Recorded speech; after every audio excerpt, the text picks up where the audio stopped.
Exercise 4.1 करते हैं। Question क्या कह रहा है, देखो, check whether the following are quadratic equation or not. Number 1 में ये दिया हुआ है, एक आध देख लो, समझ में आ जाएगा पैटर्न क्या करना क्या है। इक्वल्स टू 2x-3, इस पर चेक करना है कि ये क्वाड्रेटिक इक्वेशन है कि नहीं। सिर्फ स्क्वायर देख के मत बिलीव करना कि क्वाड्रेटिक इक्वेशन है, पूरा खोल देना, एक्सपैंड कर देना, सॉल्व करना, ठीक है। उसके बाद डिसाइड करना, जैसे कि ये a प्लस बी का होल स्क्वायर के फॉर्मेट में है, इसको फॉर्मूला के हिसाब से खोल दो पूरा। तो a स्क्वायर मतलब हो जाएगा X square, plus B square मतलब 1 स्क्वायर मतलब 1, प्लस 2ab मतलब 2 into X into 1, 2 into X into 1 2x ही रहेगा। तो 2x इक्वल्स टू, यहाँ पे बताओ 2x और -6, इतना समझ में आया। LHS RHS दोनों साइड प्लस प्लस है तो दोनों क्या हो जाएगा, कैंसिल आउट। यहाँ बचेगा एक्स स्क्वायर प्लस 1 और ये -6 इधर आएगा तो +6 इक्वल टू 0, तो हो जाएगा X square plus 7 equal to 0। क्या ये क्वाड्रेटिक इक्वेशन है? क्योंकि खाली देखना है इसका डिग्री 2 है तो क्वाड्रेटिक इक्वेशन होगा, तो यस बोलेंगे है। तुम लोग खाली एक्स्ट्रा एक चीज़ बता दो कि ए और बी और सी क्या क्या होगा। इसमें ए क्या होगा, बी क्या होगा 0 और सी क्या होगा 7। समझ में आ रहा है कैसे? Following situations in the form of quadratic equations. जो भी एक सेंटेंस बोलेगा उसको तुम लोग मैथमेटिकल फॉर्म में कन्वर्ट करना है और देखना है जो इक्वेशन फॉर्म होगा वो कैसा फॉर्म होगा, एक क्वाड्रेटिक इक्वेशन जैसा फॉर्म होगा। खाली उतना ही बोला है और सॉल्व करना नहीं बोला गया।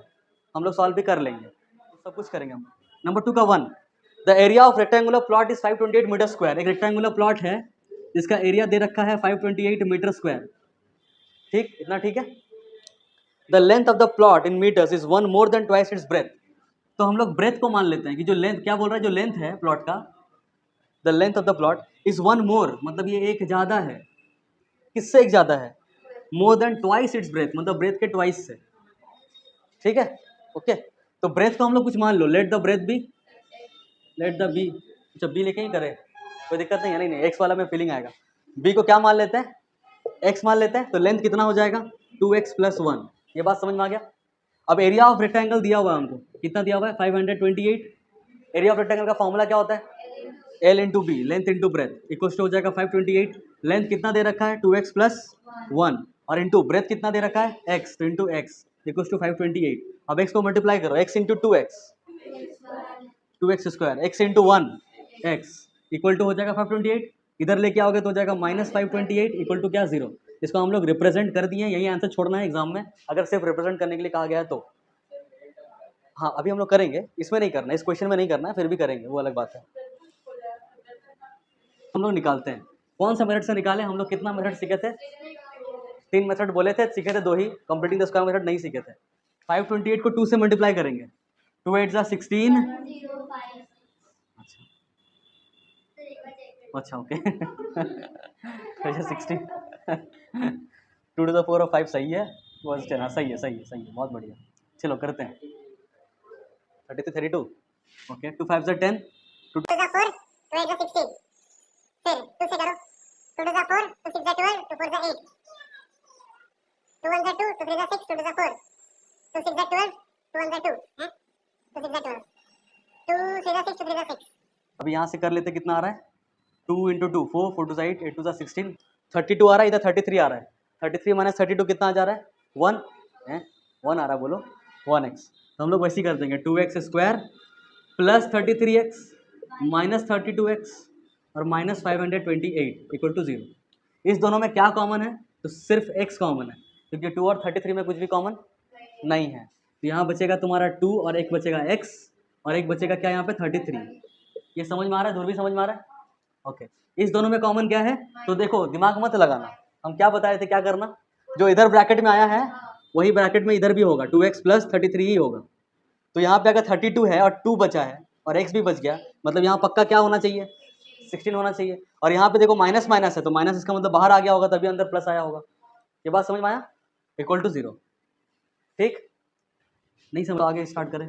इस दोनों में क्या कॉमन है, फिर से 2x प्लस 33, इसमें क्या बच गया x माइनस 16 इक्वल टू 0।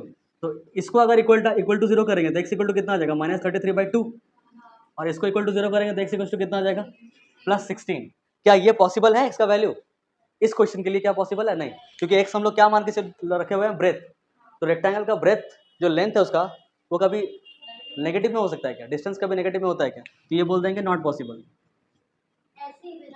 हाँ बोलेंगे as the length of the breadth, हाँ, breadth return can't be negative. हाँ, वो भी चलेगा वैसे, length of the breadth, but अजीब सा सुनने में लगेगा। तो बोलना कि एज वी नो, तुमको अभी समझ में सब जोक खत्म होता है, हम दूसरा जोक में जाते हैं, तब तक तुमको समझ में आता है। नॉट पॉसिबल क्यों? क्योंकि ब्रेथ का लेंथ कभी नेगेटिव नहीं हो सकता। तुम लोग खाली लिख देना breadth can't be negative, can't be negative. ये समझ में आया? तो देयरफॉर हम लोग आगे लिखना है इसके नीचे, देयरफॉर ब्रेथ इक्वल टू कितना आ गया, x इक्वल टू कितना 16 मीटर्स, और लेंथ कितना हो जाएगा, तो उसका 2 गुना से 2 ज़्यादा, सॉरी 1 ज़्यादा, मतलब 2 × 16 + 1 मतलब 32 + 1 मतलब 33 मीटर। ठीक है, आंसर आ गया। अगर चेक करना होगा खुद से कि तुम्हारा आंसर सही आया कि नहीं, तो चेक कैसे करने का तरीका क्या है, तो फिर से एरिया निकाल लो। 33 है यहाँ पे 16 है, 33 को और 16 को मल्टीप्लाई करोगे तो कितना आना चाहिए, 5 to 8 आना चाहिए। वो एक बार चेक कर लेना, अगर नहीं आता है तो इसका मतलब गलत किए हो, और आ जाता है तो सही किए हो। और कभी कभी ऐसा भी होगा कि तुम सही लाए हो, फिर जब चेक करने गए तो जब मल्टीप्लाई किए तो 528 नहीं आया क्योंकि गलती किए, तो तुमको लगा कि तुम गलत किए हो। ऐसा तो मल्टीप्लाई दोबारा कर लेना, वेरिफिकेशन ही कहीं वेरिफिकेशन ही तुमको पूरा कटवाना दे। तो हम एक चीज़ और बताए थे कि जब भी एग्जाम दो, अगर कुछ चीज़ गलत लगे इसको दोबारा बनाओ कहीं और, बट पिछले वाले को मत काटो। क्वेश्चन पेपर में नहीं मतलब ये तुम बना लिया ना, ये तुम बना लिया ना, अब तुमको चुप रहो, तुम लोग बह जाते हो।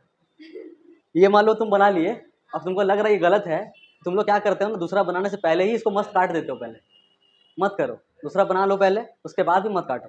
दूसरा भी रहना दो, पहला भी रहना दो। चेक करने का नियम ये होता है कि जो दोनों में से बेस्ट है उसको चेक किया जाता है, उसमें नंबर दिया जाता है। एक सेकंड, फिगर 2 में कह रहा था product of 2 consecutive positive integer is 306। Consecutive का मतलब क्या होता है, लगातार का मतलब क्या होता है, मतलब एक के बाद एक दूसरा, कि मतलब पहला नंबर अगर 22 है, दूसरा नंबर क्या होगा 23, उसके बाद वाला। तो अगर फर्स्ट नंबर को तुम x मान लोगे तो सेकंड नंबर क्या हो जाएगा, एक ज़्यादा, x + 1। ठीक, समझ में आ गया। अब बोला क्या था, प्रोडक्ट ऑफ 2 कंसेक्यूटिव, मतलब x का और x + 1 का जो प्रोडक्ट होगा वो कितने के बराबर दिया हुआ है, 306 के बराबर। तो बोल रहा है we need to find the integers. हमको मतलब नहीं है, हमको मतलब नहीं, हमको बस खाली क्या बनाना है, क्वाड्रेटिक बनाना है।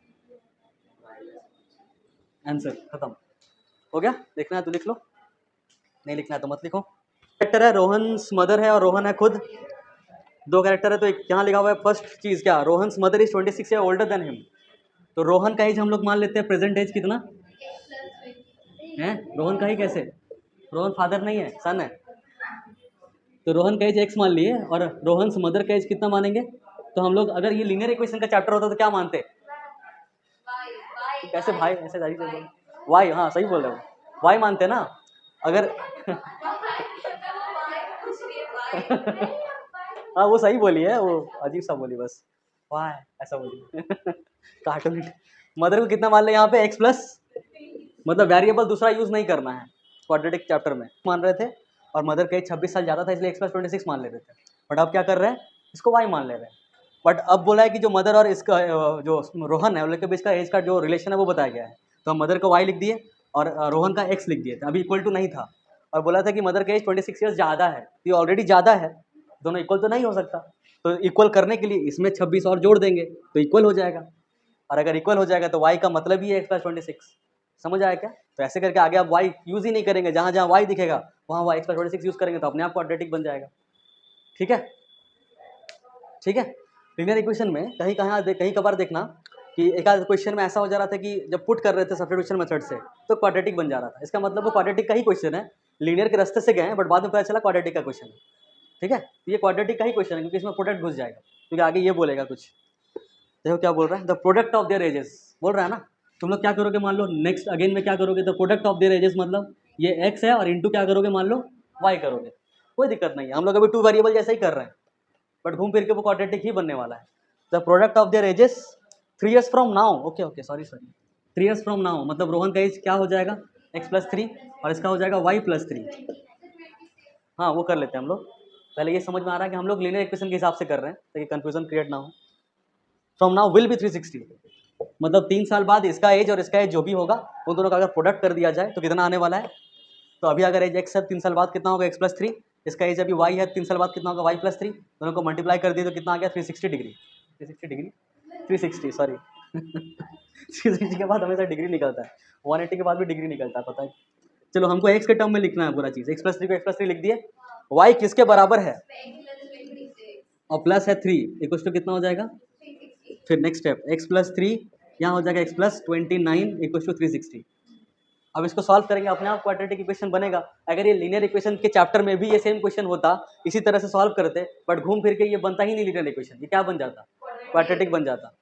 तो सॉल्व करो चलो, एक्स इंटू एक्स, वाह एक्स स्क्वायर 2x में निकल रहा है थोड़ा थोड़ा, x into 29, 3 into x, 3 into 29,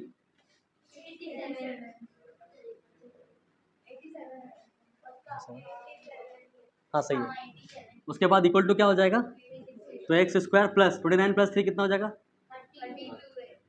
हाँ प्लस 87 माइनस 360 इक्वल टू क्या, तो x square plus 32x minus ये आ जाएगा 7 और इधर आएगा 3, 36 कट के 35 बन गया,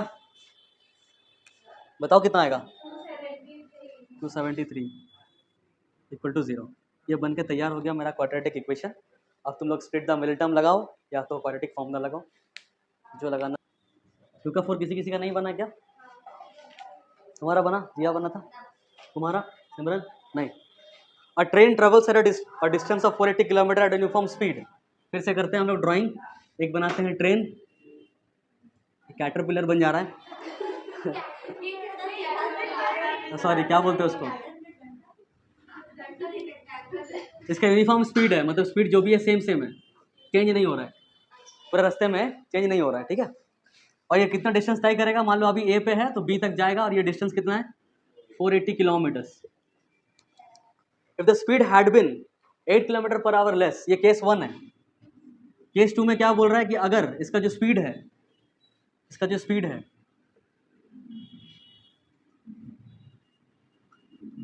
वो 8 किलोमीटर पर आवर से अगर लेस होता, मतलब x minus 8 kilometre per hour होता, ये समझ में आ रहा है। तो ये 480 किलोमीटर ही डिस्टेंस तो उतना ही रहता, 480 किलोमीटर। डिफरेंस किस में आता, टाइम में। टाइम कुछ बढ़ जाता कि घट जाता, बढ़ जाता क्योंकि स्पीड क्या हो चुका है, कम हो चुका है। कितना से कम हो बढ़ जाता वो देख लो, it would have taken 3 hours more to cover the distance. मतलब यहाँ पे अगर टाइम t लगा होता तो यहाँ पे टाइम कितना लग रहा होता है, t प्लस 3 आवर्स, और यहाँ पे लग रहा है t आवर्स। इतना समझ में आ गया। अब निकालने बोला है इसके लिए तुम्हारा speed of the train, but हम लोग को स्पीड से निकालने से मतलब नहीं है, हम लोग को क्या करना है, बस क्वाड्रेटिक इक्वेशन बनाना है। चलो स्टार्ट करते हैं। पहला केस के हिसाब से distance equal to speed into time लगाना। डिस्टेंस कितना है 480, स्पीड कितना है x और टाइम कितना है t। Equation number 1 xt equals to 480, equation 1। अब आ जाओ केस 2 में। केस 2 में भी लगाना वही formula, distance equals to speed into time. Distance कितना है इस बार 480, स्पीड कितना है बताओ x माइनस 8 और टाइम कितना है t प्लस 3 ना, सिर्फ t बोले कोई, t प्लस 3। अभी 480 को 480 रहने दो, x into T xt, x into 3 minus 8 into T minus 8t और minus 8 into minus 3 plus 3 minus 24। क्या ये xt और क्या ये 480 कट जाएगा, क्योंकि दोनों बराबर है ना, सेम सेम। अगर नहीं समझ में आ रहा तो एक रहने दो, मत काटो मत काटो। नेक्स्ट स्टेप में लिखो 480 को 480, xt की जगह पे क्या लिख देंगे 480। अब लग रहा है कटेगा,